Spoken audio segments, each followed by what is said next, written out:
Get ready to be inspired by the great things happening in rural education. The Rural Scoop will bring you new ideas and innovative solutions. We'll dive into education issues and we'll highlight what's working in your rural communities. You'll hear from a variety of educators, administrators, professionals, and others who will provide relevant and engaging content in each episode. And now, serving up the scoop, here's your host, Dr. Melissa Sadorf. Hello, everyone, and welcome back to the Rural Scoop. And today we're going to be talking about something that every rural family feels, and that's, whether we can name it or not, it's money choices. So how do we help our small town children and their families and their remote communities learn to budget, to plan, to dream in ways that actually match the realities that they'll face after graduation? Not a worksheet, not a workbook, not a textbook, but really in a way that makes it stick. So on this episode of the Rural Scoop, we're going to step inside a traveling financial literacy experience that literally rolls right up to the school campuses across Arizona where I live, and it's called Money in Motion. It's a mobile simulation from Junior Achievement of Arizona that lets students live a month in their future life with income and bills and surprises and all the things. So joining me today to talk about that experience are Kat Hoth and Ann Landers, who work directly with schools to bring this program to students from 3rd through 12th grade, including those in some of our most rural and tribal communities. We're going to be talking about what happens when that trailer pulls up to a small town campus and when the aha moments they see when kids actually have to choose between wants and needs, and how these kinds of hands-on learning experience could really change the way that students think about their future. So if you've ever wondered how to make financial literacy real, not scary, not shame-based, but empowering for rural kids, then this conversation is for you. So let's go ahead and dive in. So before we step into the student experience, I'd love to start with some introductions. So Kat and Ann, can you each share your role with Junior Achievement of Arizona and how you came to be involved with the Money in Motion program? Sure. I'll go ahead and go first, I guess. So I first became involved with Junior Achievement and really Junior Achievement as a whole. I was previously working in a school district, and the school reached out, needed some volunteers to come and help with a field trip to our Tempe office, which we have our program 𝐁 BizTown, where students have jobs for the day, they're managing money, paying off loans, that sort of things. And while I was there, I was like, this is so cool. The conversations kids were having were extraordinary, and just seeing them being able to be hands-on and having those experiences was like everything I dreamed of as an educator. And then the district that I was a part of did a reorganization of the roles, and I was like, I'm the first place I ended up looking was Junior Achievement. And they had the role that they had open was for 𝐗 Money in Motion. And as someone who's from rural Iowa, it really struck a chord with me. So, so that's kind of how I got involved. So my official title is a program manager for the 𝐗 Money in Motion program. Great. And Ann, what about you? Yeah, I'm the Chief Operating Officer here at Junior Achievement of Arizona. I've been here for 11 years, and the way that I got involved in the program, I mean, in part, I oversee all of our educational programming, and I get the opportunity to see the impact in action every day. And this program was really born out of a strategic priority about 6 or 7 years ago, where we looked and said, you know, when a third of our learners are living in rural communities here in Arizona, we want to create equitable access to some of our experiences. Kat mentioned our experience in Tempe, which is a site-based simulation where students get to come and put that applied learning into action. And so the reality is we're not going to ask kids to get on a bus for 4 or 5 hours to come here, to turn around and go home at the end of the day. But that is not enough to say just because that's a barrier doesn't mean they don't deserve it, or doesn't mean that it doesn't help the greater community to empower learners in all corners. So I got the joy of helping create the program and hiring Kat ultimately, an amazing decision on our part. So I've been involved since the beginning, essentially. And this, either one of you can answer this. what's the difference? I mean, what really makes it matter for kids? Because it's really different than the traditional like checkbook math that most people in my age would have had an understanding around. Well, Yeah. I'll add one here and then Kat can color it if that's okay. I will say all junior achievement programs have a couple differentiators. We know that our ability to create that real world connectivity and helping kids imagine not just the theory of it, but put that applied learning into action where they're actually stepping in and imagining that they are the adults or they have this level of responsibility. That makes all the difference. And tie that to something that's very engaging from an experiential environment, then you're going to get the magic, right? So, Kat, what would you say in terms of your curriculum and or the simulation makes it different than like the typical worksheet? I think the entire experience is just much more engaging for students, which means that they want to participate in it. So, I mean, we have preparatory lessons in the classroom, but those lessons are student-led. There's not a lot of direct instruction. Mostly, students are interviewing each other, or they're building a resume with a partner, or playing a game revolving around, soft skills, stuff like that, that you wouldn't really expect like a fourth grader to be doing, but they do it and they love it. And the products, like just being able to see it from teachers, in the last few weeks has been amazing. But so just the classroom piece is much more engaging, I feel like, than just giving them a worksheet and talking about how money matters. And then we actually get to come to the school and they really, really get into their life scenario that we give them. They're like really living those things. So it's just really fun to see them grapple with those choices of, should I be doing this? Should I not? Like, what does this look like for my family? Because, some of them have kids for the day. So it's really fun. Can you talk a little bit about some of the key concepts or skills that students walk away with that they might not get from a traditional lesson? Sure, yeah. Let me think about that for a second. There's a lot of pieces. So, in the classroom, they are, like I said, they're really touching on some of those soft skills, and they're having a lot of opportunities to have discourse in the classroom with, student to student, student to teacher. And they're doing writing, they're doing some math, they're doing all of the things that support teachers and the standards in their classroom, but they're also making the connection between, this is what my parents or my family have to do.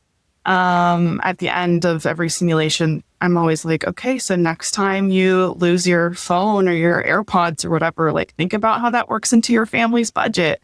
And they're always like, oh my gosh. And so I think it's really like shocking to them. But they're leaving with those skills of almost like prioritizing what things matter, which is huge just to see them make those connections. So, yeah, I would add in there, oftentimes it's about the content.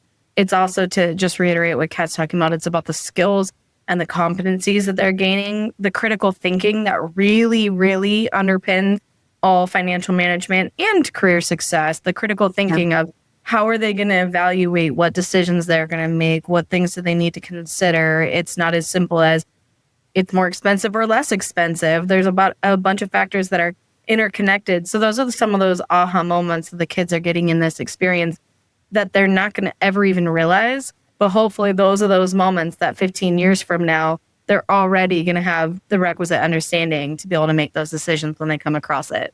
Yeah, good point.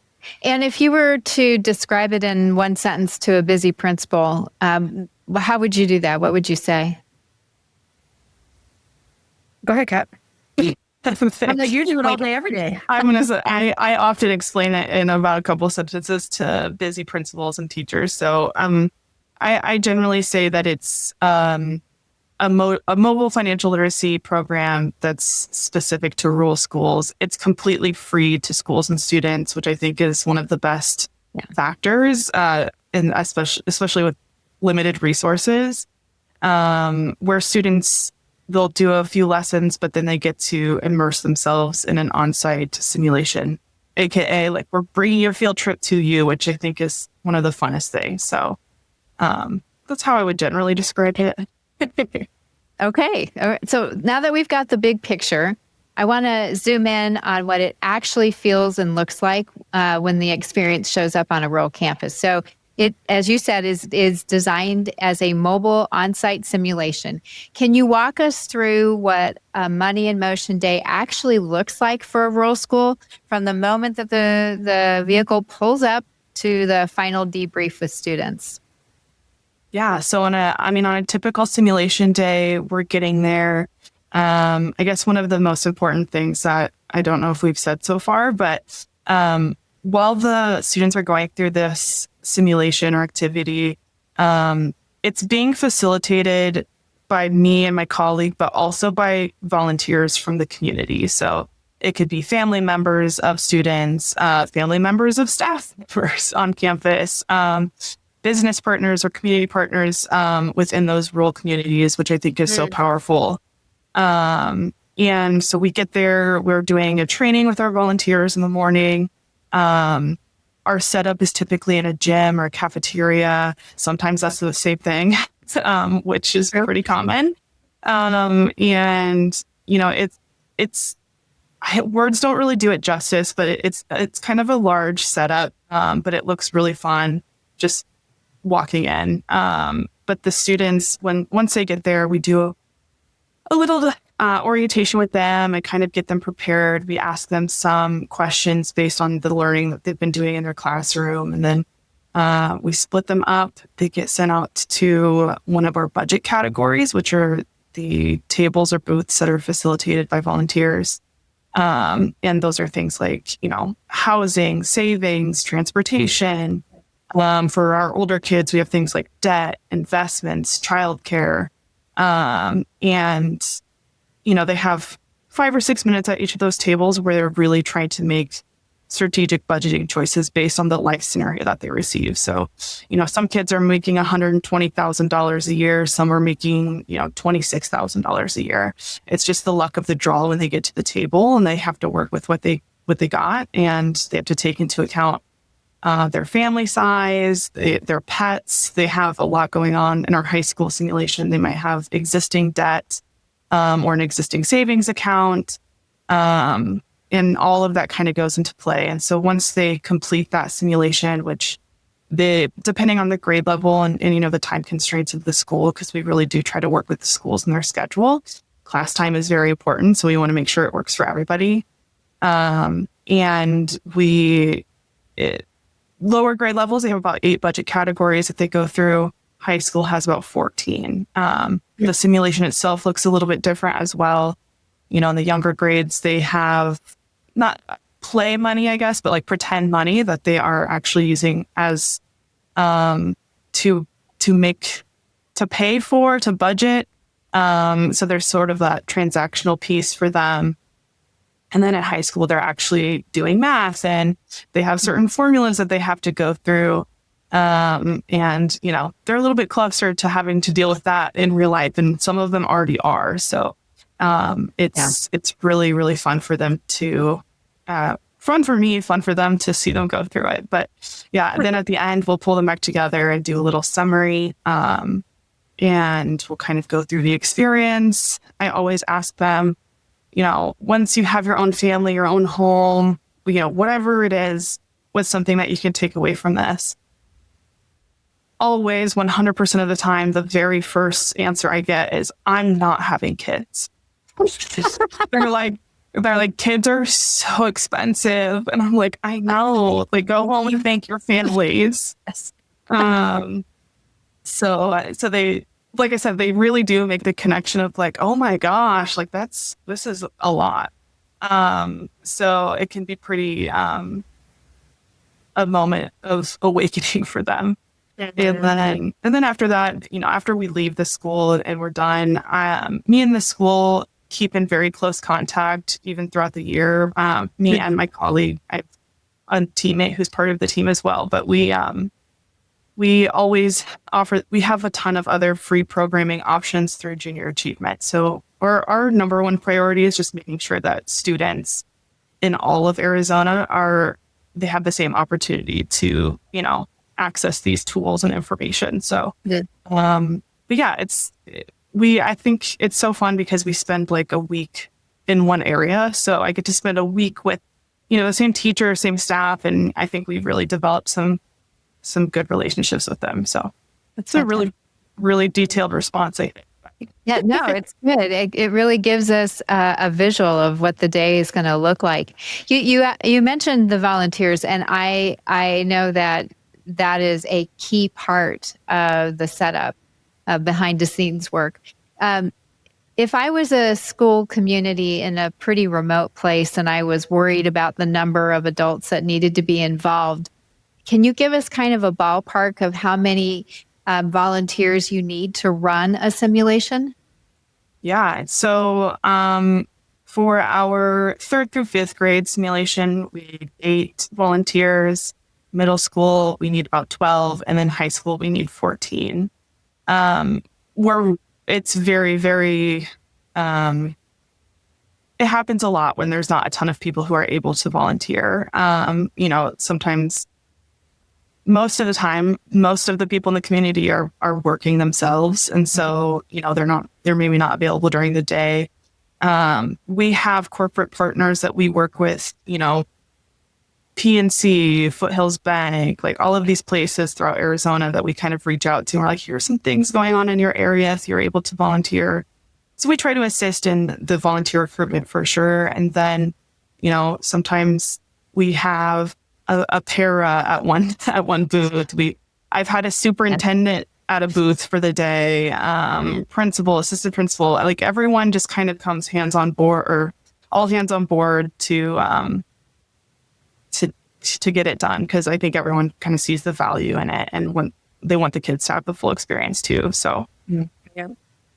2 underutilized groups, grandparents and school board members. I feel like this is a great opportunity to actually be in the throes of it and not creating any distractions, but providing enhancements of learning experience. So yeah, good point. That's such a good tip, Anne. I hope that people are listening, because governing board members, you might have to do a notice of quorum that you're not doing anything for the community. But no, it'd be a great experience to get the board involved, and grandparents are, that's a fun thing too. Yeah.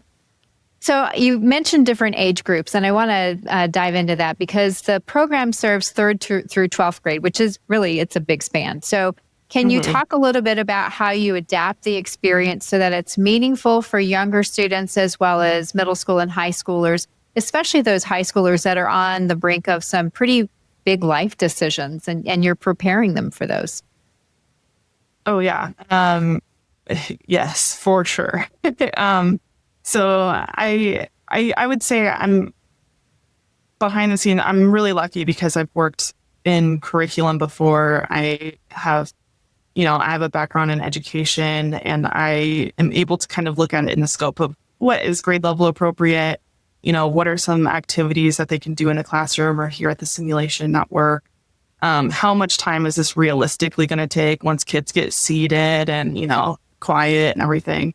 But beyond that, I think, our 3rd through 5th grade program is grade level specific content. So in my opinion, I think that there are many different things that, a 3rd grader versus a 5th grader should and could be doing. So those are grade level specific. And then once we get into the middle school and high school grade levels, it is grade banded curriculum. However, we offer so many extensions and activity ideas and additional programming that teachers really have the opportunity to kind of make it their own. And if they're repeating the program for a second year, we work with them to kind of shape what that looks like as they approach it for the second time.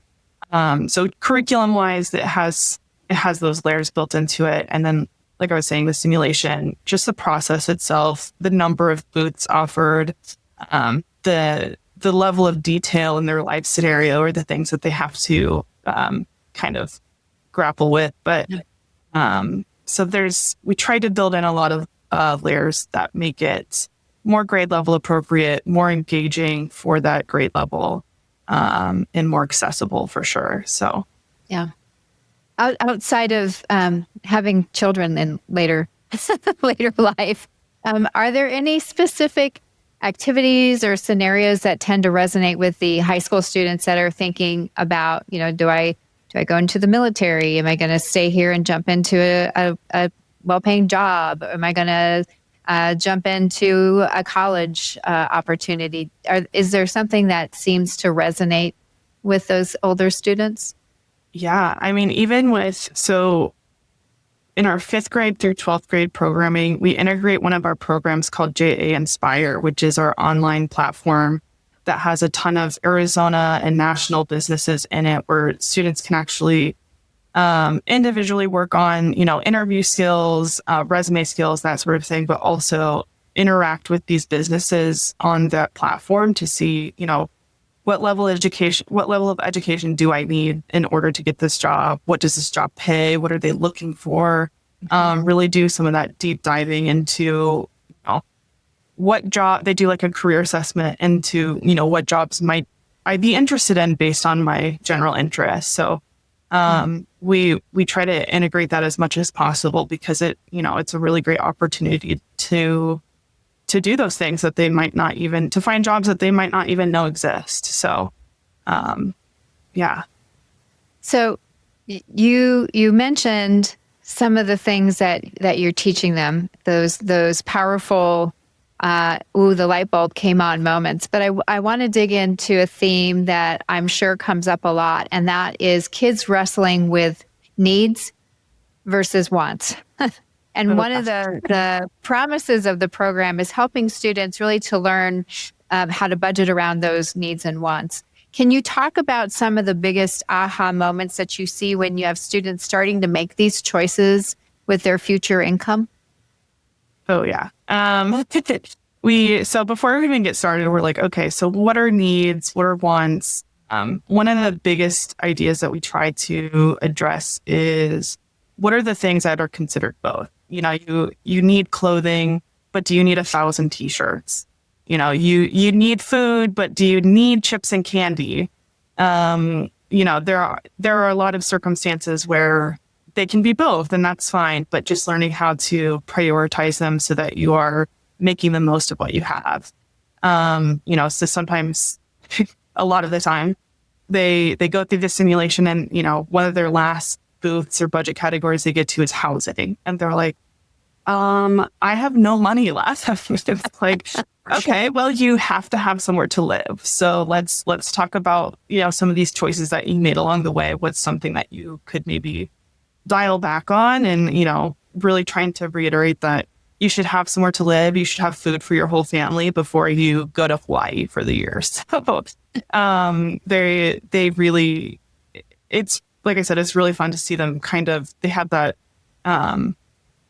healthy struggle of trying to make it work for them. And even just a little while ago, there was a middle schooler who was like, Miss, I don't know if I should get a used car or a new car, because I have a wife and I have 3 kids. I'm like, what if my used car breaks down on the highway? And they're just like really, really thinking through this like authentic life scenario. And I'm like, this is a really great question. I think you just have to, what are we working with here? Like, how much money do you have left? What other things do we have to consider? But like, when I say they really get into these life scenarios, that they are, for those, whether hour or 2 hours, they're really living it. And sometimes it's a learning experience in the way of like, I made some really bad choices. But sometimes, which I have found, like our younger students, 3rd through 5th grade specifically, are very conservative with their money, which interesting. Which you would maybe not expect. Our middle schoolers blow it all immediately. our high schoolers who already have jobs, they definitely come in with a different lens. But yeah, it's really fun to kind of see them go through that whole thing, and have to question themselves, really. So, Yeah. Some of the other evidence that I see of it are things like the volume of times they want to go back and do a different booth towards the end. So in the beginning, they're just rushing through. So the volume of times is evidence that they're kind of figuring it out, right? And then also trying to get them to move to the booth later on in the simulation sometimes is harder because they're having more meaningful conversations with their volunteers. So what Kat hasn't mentioned yet is we prime the volunteers with questions or content to talk about during those short stints that they're at each booth, questions to help them with that critical thinking and to evaluate their decisions. And so sometimes the rotations are a little bit, okay, everybody's got to move, time to move on, and good thing, right? Yeah. And then my favorite anecdotes I'm hearing are now that Kat and Abby, our other teammate, are going back to multiple school. This is, second and year in a row. Some of these kids are like, they're coming in with their preset ideas of how they're going to do it differently this year than they did it before. And that for me is really profound because that is absolute evidence of, hey, this is sticky. This experiential nature is something that is part of that continuum of their learning and, learning journey. And so it's really, that for me sounds like such a small anecdote, but it's really profound that we have something magic for them. Yeah, absolutely. If I want this lifestyle, I might need to do something different in the front end of things. Yeah. Boy, do I wish I figured that out as a sixth grader, not in my college years, right? Right. Yeah. My post college years. I definitely didn't have it figured out in college. That's for sure. Yeah. No, I didn't either. So I'm curious about, once the experience is over, and I know you've mentioned that you go back to sites multiple times, but what are you hearing from the teachers and the school leaders after you've been on their campuses about how it's changing conversations in classrooms, or maybe things that are happening differently in counselors' offices for those high school students that are getting ready to get their diploma, or even at home with families, if you're able to connect with the families around how those conversations have shifted in their homes? Yeah, I mean, I think the number one response from pretty much any adult that's interacting with the experience, whether it's teacher, administrator, volunteer, is that they wish they had it when they were young, which I completely empathize with. So, yeah. But I mean, just this year, it was really fun. A few weeks ago, we were back for the second time at a school district, and the counselor of the school was like telling the students and the volunteers, this is the singular most important event of the school year, in terms of like preparing kids for what they can expect in the future, which obviously super heartwarming for us to hear because, there's value in the work. And I think it really shows in moments like that. But, I mean, a lot of the times we'll have family members of students who are the volunteers who are just incredibly excited that the kids have the opportunity to do something like this. They also find it really fun to see what choices their own kids are making.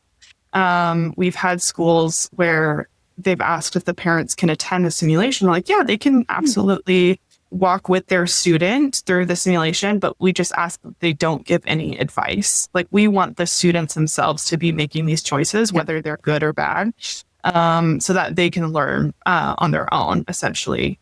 So, and then just a couple weeks ago, I had a school that was reaching out because their child went to school in another school in the district and came home and was like, we did this activity, it was so fun, and told the parent all about it. So now the parent's school is reaching out to be like, okay, please come to our school. And I'm like, absolutely. I'm loving that is what is happening. So yeah. And what Kat, everything about Money in Motion is built on our pre-existing long-standing track record of impact, right? So thankfully, Kat and team haven't had to start from scratch, right? A lot of what we do in Money in Motion is an adaptation from what we already run and some of our other financial literacy programming in market. And so we have lots and lots of longitudinal data that talks about the outcomes of experiencing this type of education and how impactful JA programs are. And so that was really circling back, that was really the origin of, hey, we cannot be accepting of the fact that a third of our students in our state aren't getting access to this. When we know that they're going to go on to earn more, when we know that they're going to go on to be more satisfied with their careers, they're going to be homeowners earlier, they're going to carry less debt, just all of the above, right? When we know that those things are true of students who go through junior achievement at any age, then we felt the sense of responsibility to figure out how we're going to resource it and how we're going to create an experience where we bring it to these students so that they can have that same opportunity to have that longitudinal effect. Yeah. And can I ask you to think about following up on that as far as have you worked with schools or districts that have, as a result of having this simulation, they've added a course or they've adjusted their counseling conversations or they're engaging parents maybe differently around their own financial literacy? What are some of those long-term benefits that have come out of this programming? Annie, if you want to answer it, or I can tag into. Yeah, we'll tag it. So I'm not aware of any. I mean, I'll let Kat speak to some of the very specifics about adding a course. But what I will say is that it actually has often created larger conversations for us about. So let me back up and say, for us, JA Money in Motion is a point of entry, and it's an opportunity to impact learners. However, what our actual deepest desire is to be a strategic partner with these school districts and say, what does it look like across your K-12 learning experience? Where are the gaps? Where are the challenges? Where can we be supportive of that by bringing resources to you that you might not otherwise have the means to do? And so what we have seen are much more broadening of those types of conversations than historically. Maybe they thought, we joke that it's a great state of Maricopa, when folks from the big urban areas are coming out to the rural communities, what's the intent or what does that look like? In our spirit, it's, hey, what does your community need? What do your students need? And do we have solutions that are supportive of helping broaden those horizons for your learners, helping reinforce what success looks like? Yeah. And so I will say that Kat and Abby and their leadership and stewardship of the school relationships have led to a lot more of those types of conversations of, hey, where can we help you? Not just in this one day episodic experience each year, but where can we help you along that entire learning journey? So just in the recent weeks, we've had 3 different conversations with rural school districts about, okay, we want money in motion, and here are the 3 other experiences that we can all layer in together to have those JA-inspired counselor-based conversations. They can send their virtual backpack to their parents to talk about what things they're considering for the future.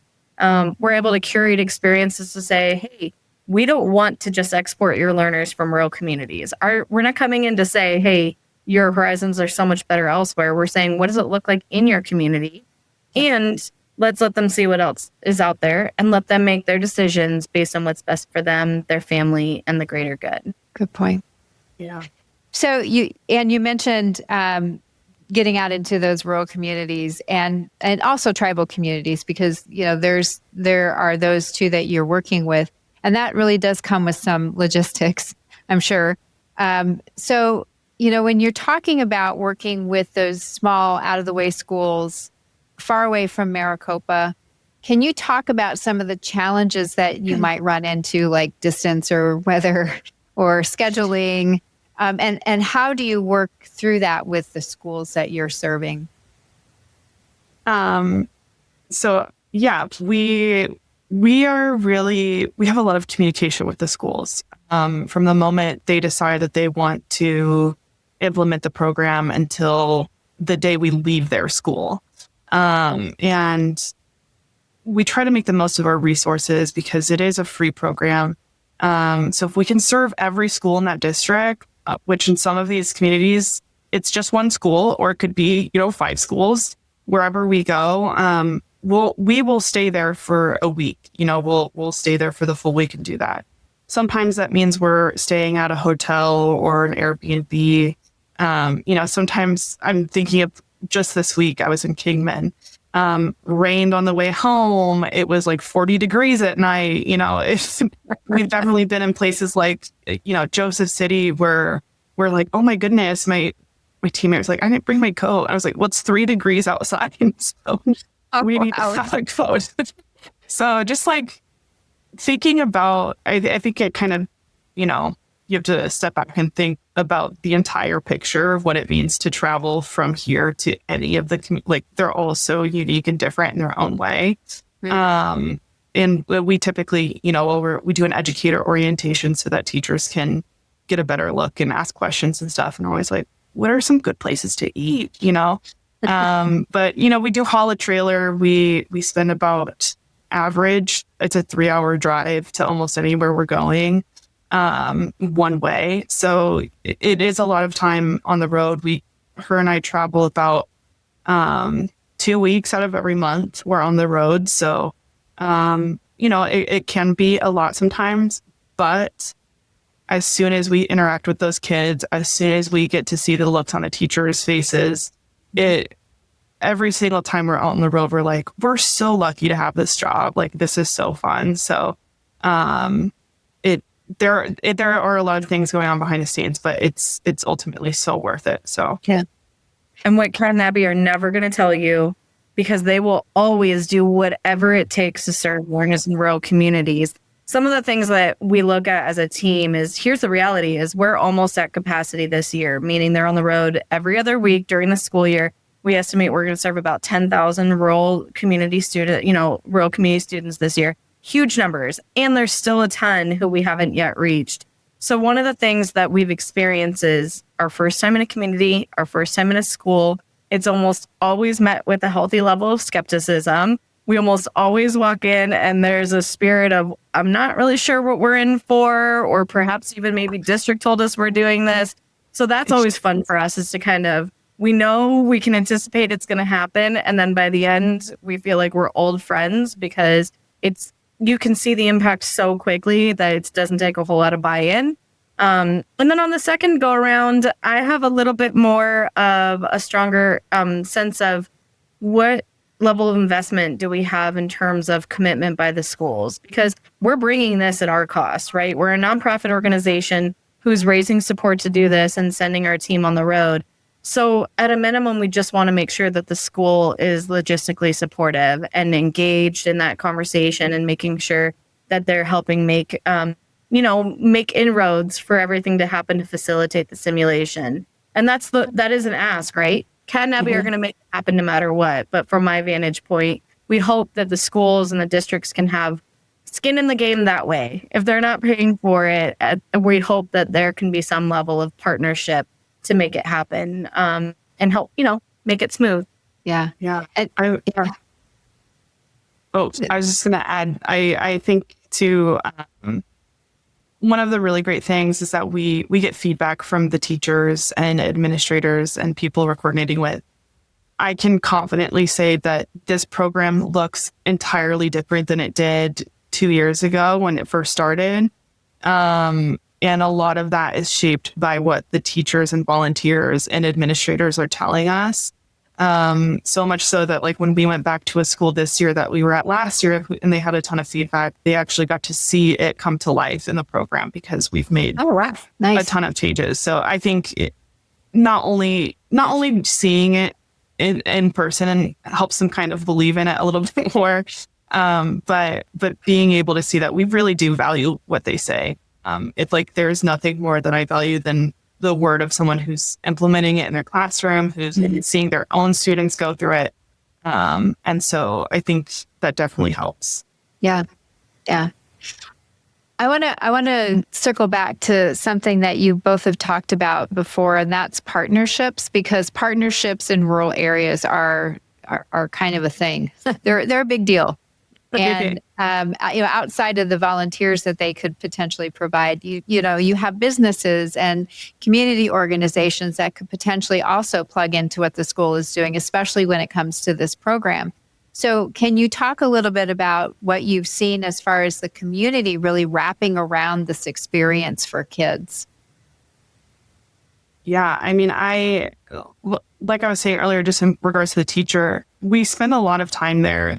You know, if we're spending the whole week there, we are really like, we're going out to the restaurants, we're in the community, but a lot of the times we are interacting with those volunteers. And, you know, places like Kingman, for example, a very large community, much larger than I knew that it was until I started serving for school district.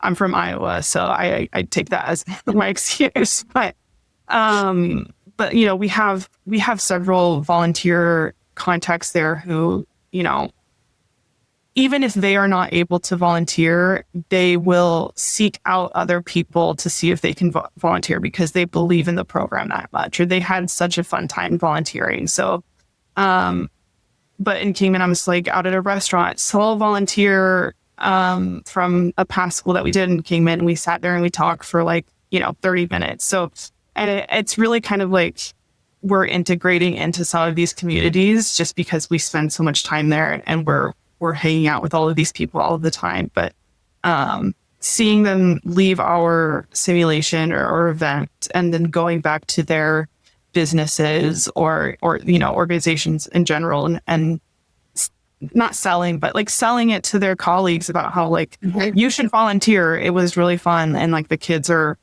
having really great conversations. We've definitely seen the effects of that just by recruiting more and more volunteers each year. So yeah. And we also, that's what JA is so good at. That's another thing that, you know, maybe a legacy expertise that we get to bring to Money in Motion is the fact that we're coordinating over 8,000 volunteers to support students across Arizona every year. And so we know how to create that engagement. And frankly, there's experiences where, so Nogales, for example, a Southern Arizona community, where we brought Money in Motion, we've expanded our offerings based on conversations with those schools to include some of our other classroom programming, where we then coordinate volunteers from the business community, some who came by way of their Money in Motion experience, to then go into classrooms over a series of weeks where they're delivering lessons based on some of our other programming. And so it's a really organic, sustainable way to grow partnerships. It's less of the novelty. You know, the novelty a little bit is come from Money in Motion simulation, but really what we aspire to do is see that these volunteers come back year over year, or they come back and engage in different ways. And so that takes time, right? In some of these places, we've only been there 1 year, maybe two in a second year, but we're already seeing some of those effects in year 2, and we're going to continue to see that over time. And I would imagine 5 or 10 years from now, it will look just like many of our decades-long standing partnerships with many, many corporate partners and wrapping around schools. And that's the dream. That's what it looks like for long-term educational impacts. Yeah. Can you talk a little bit about how you see this work that you're doing right now connecting with things like workforce development or local employers, or just making sure that students know that there is an opportunity in their own rural community to have a good life? Oh, you're speaking to my heartbeat right here, Melissa. I do a lot of work on the workforce development side. And I think that oftentimes, I think it would actually be a misconception to assume that Money in Motion is just a financial literacy program, just meaning it is exactly that. We aspire to see kids be successful in work and life. And so everything that's baked into the experience, and it's all the supplemental lessons and all the extras, for lack of a better word, are all on the pathway to how can we help students better understand who they are and what opportunities are around them to live out the life that they hope for themselves. So there are lots of opportunities where, for example, we could easily get the local workforce boards more involved. We do work to get the chambers involved. And even in a Northern Arizona community, we had the city, I think they're a town, their economic development office reach out and say, hey, how can we get more involved in this? So I think that's part of the magic of and beauty of JA is that it's all organic, and that it doesn't happen in this very overly prescribed way oftentimes. It's more about inviting people to see where they see themselves as a point of connection in this. And then oftentimes it blossoms and looks different based on each community and what that community looks like. Good point. If you were to, you talked about long-term benefits. If I were to ask you 10 years from now, what signs you're looking for that would tell you this investment that we made in hands-on financial literacy really paid off? What would that look like? On our end, well, we do track pre and post tests. We do gain some of the students' knowledge, an understanding of their knowledge gains or their attitudinal behavior shifts. Of course, I would look at things and love to say that we would see improved graduation rate, improved post-secondary going. We'd love to see that people are getting better, first quality jobs, things along those lines. By no means do we say that junior achievement is the one who was the total catalyst for that, but we will be able to kind of take a deep breath and say, we know we helped contribute to that.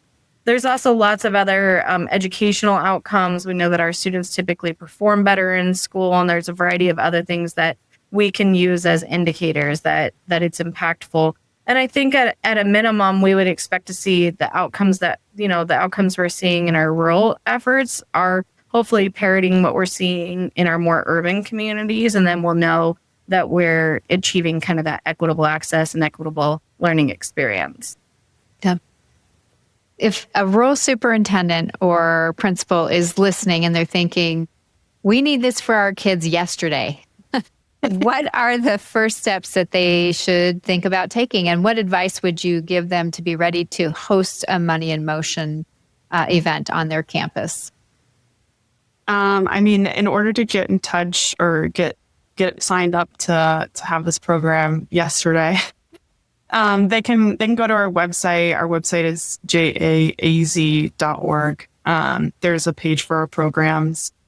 They can actually look at all of our programs to that page, but they can dial in directly to the JA Money in Motion program, or they can contact me directly. My email address is cath@jaaz.org. And all of the booking and stuff goes through me. So what I would tell them to come to that meeting or that first phone call or whatever it is with is thinking about a time of the year that they want us to be there. If they want it this year, it's going to have to be next semester, clearly. But how many students they want to serve, what grade levels, that really helps us kind of dial into, the length of the opportunity or the time that we'll be there and things like that. But outside of that, we nail down all of those logistics a lot of times at that first meeting. So I would say that's pretty much all they really need to come in with.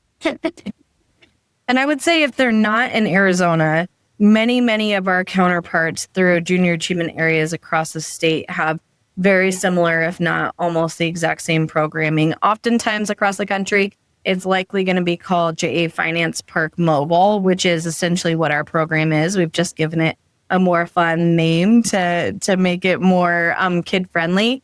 But oftentimes it's taking that site-based experiential program that we have in Tempe and modifying and adapting to be on the road. And so lots and lots of our counterparts, it would be very easy to look up the junior achievement in your particular community and talk to them about what mobile programming looks like. And I will say at face value, even if it's not obvious on their website, I know that most, if not nearly all, will have mobile alternatives in the next year to 2 years. And so maybe it's an opportunity for some of these districts to be on the ground floor and help inform what would be impactful in their community. Kind of like Kat mentioned, we take that feedback seriously and we use it to be a partnership and to catalyze that for students. That's fantastic. That's good to hear. Is there anything that we didn't cover that you want to make sure that people know about with either junior achievement or this particular program that you have? I would just say that even if schools are interested, but they don't have the space to do it or the time to set aside a whole day or whatever it might be, we have so much programming that is zero cost to schools. They can implement right in their classroom. It's really easy to most of it is like fully scripted, ready to go lessons, specific to grade levels. So we just want to make sure that all kids have the opportunity. So I think that's what we're most passionate about.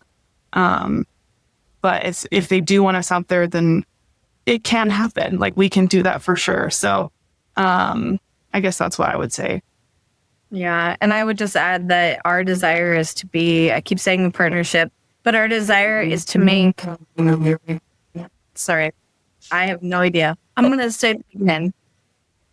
Our desire is to be that partner for educators. And so we don't want to just be another thing that they have to do or something that just creates more pressure on them. So all of our programs are standards aligned, and they're really designed to reinforce the why. Why do I have to learn this math? Why do I have to learn this ELA?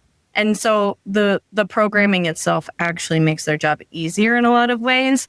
And so my encouragement would be, I know it's hard to take on another thing. I definitely know that it's hard to take on new and change.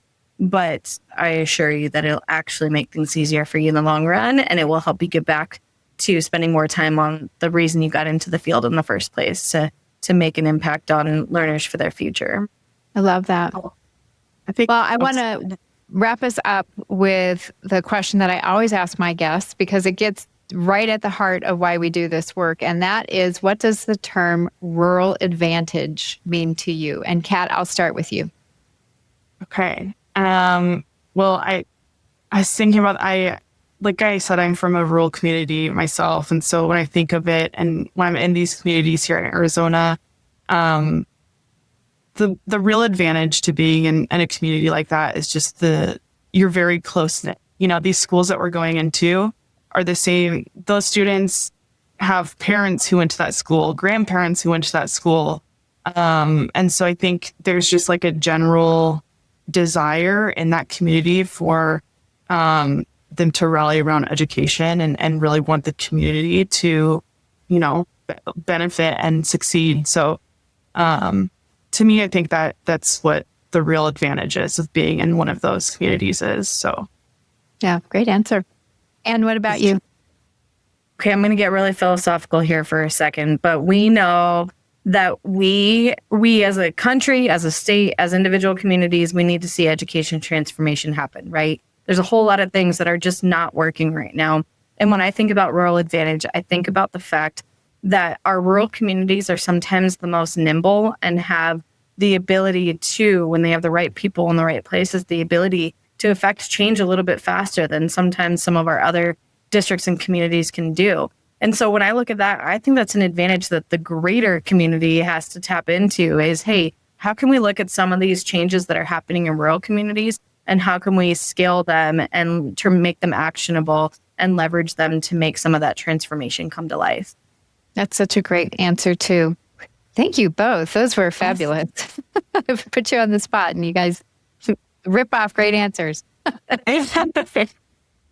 Well, conversations like this really are such a good reminder that when we bring real world experience right to the doors of our rural schools, our tribal schools, we're not just teaching kids about budgets and bank accounts, we're really opening up their sense of what's possible for their future. So thank you both for joining me today. I appreciate you taking the time. Yeah, thank you for having us. It was a pleasure. Thank you so much. And thanks for the work you're doing. Oh, yeah. Well, thank you. I appreciate that very much. It is a team effort. Rural education is definitely stronger when we're together. So I appreciate that. Yeah, absolutely. Okay. So if you are a rural leader, an educator, or community friends, I hope that this episode sparks some ideas about how financial literacy can be practical, hands-on, and really deeply connected to the lives of your students. Programs like Money in Motion really tap into the rural advantage we talk about so often on this show, because it really takes advantage of strong relationships and those tight-knit communities that we live in, as well as the adults who are willing to go the extra mile to wrap around kids and support them. If this conversation was helpful, I'd love for you to like this episode, follow or subscribe The Rural Scoop wherever you listen, and please take a moment to give us a rating and a review. Those really help other people find these rural stories. And if somebody came to mind while you were listening, whether it was a colleague, a counselor, a superintendent, or even a community partner, share this episode with them and let's keep the conversation going. So thanks for spending part of your day with us. And until next time, keep leaning into that rural advantage. I'm Melissa Sadorf, and I'll see you on the next episode of The Rural Scoop. Thanks so much for tuning in to The Rural Scoop. If you enjoyed this episode, be sure to rate, review, and subscribe. Your support helps us keep these important rural conversations going. And we'd love to hear from you, so feel free to leave a comment or share your thoughts. You can follow along and never miss a new release by subscribing on your favorite podcast platform or by following us on social. We're on YouTube at The Rural Scoop, Instagram at msadorf1, and X at msadorf03. The Rural Scoop is produced with support from Vela Educational Consultants. To learn more, visit velaconsultants.com.